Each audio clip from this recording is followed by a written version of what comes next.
तो देखो क्या क्या रिफॉर्म्स लिया गया था फाइनेंशियल सेक्टर्स में। The reforms introduced under the financial sectors, क्या क्या रिफॉर्म्स लिया गया था। Number 1, the role of RBI was reduced. क्या रोल था आरबीआई का? पहले जो रोल था रेगुलेट करने का, रेगुलेटर से वो क्या बन गया? फैसिलिटेटर।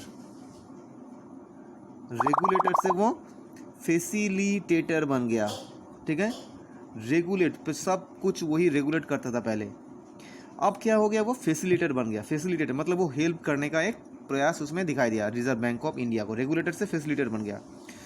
इससे क्या हुआ? जो फाइनेंशियल मैटर्स था, there are so many financial matters, commercial banks और इन्वेस्टमेंट बैंक्स और foreign exchange market, they can itself take their own decisions, ठीक है।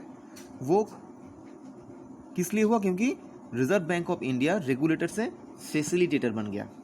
और इससे क्या हुआ? Financial sectors allow to take decisions of many matters, बहुत सारा मैटर्स में फाइनेंशियल सेक्टर्स अपना डिसीजंस वो सामने रख पाया, ठीक है।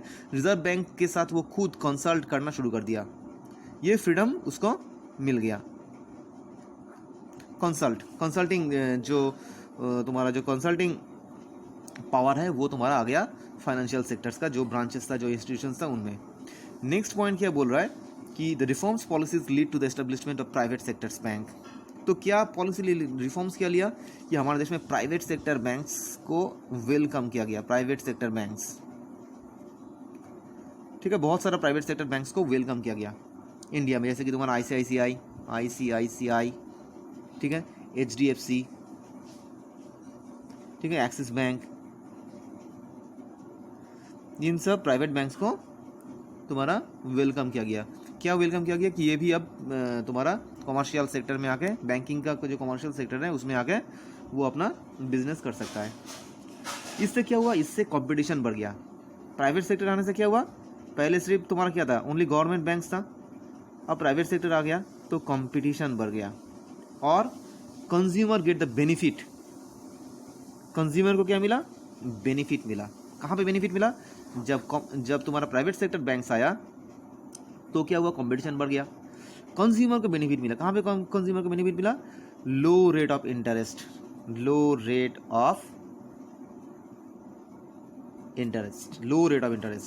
एंड बेटर सर्विस,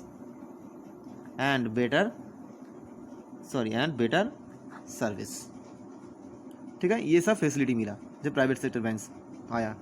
थर्ड क्या बोल रहा है कि फॉरेन इन्वेस्टमेंट लिमिट पहले जो था वो बढ़ के 51% हो गया, 51% हो गया, ठीक है। अराउंड 51% फॉरेन इन्वेस्टमेंट लिमिट्स इन बैंक्स। तो कोई भी फॉरेन इंस्टीट्यूशंस बैंक में कितना परसेंटेज ऑफ शेयर परचेस कर सकता है? मैक्सिमम तुम्हारा 51% वो इन्वेस्ट कर सकता है। Foreign institutional investors such as merchant banks, mutual funds, pension funds were now allowed to invest in Indian financial markets.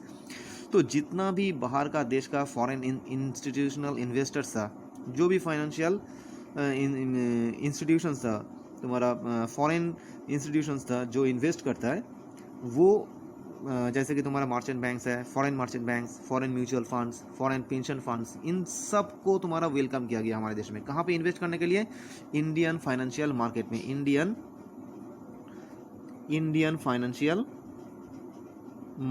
Indian financial market में इनको अलाउ किया गया। पहले जो परमिशन नहीं था, अब इसको अलाउ किया गया।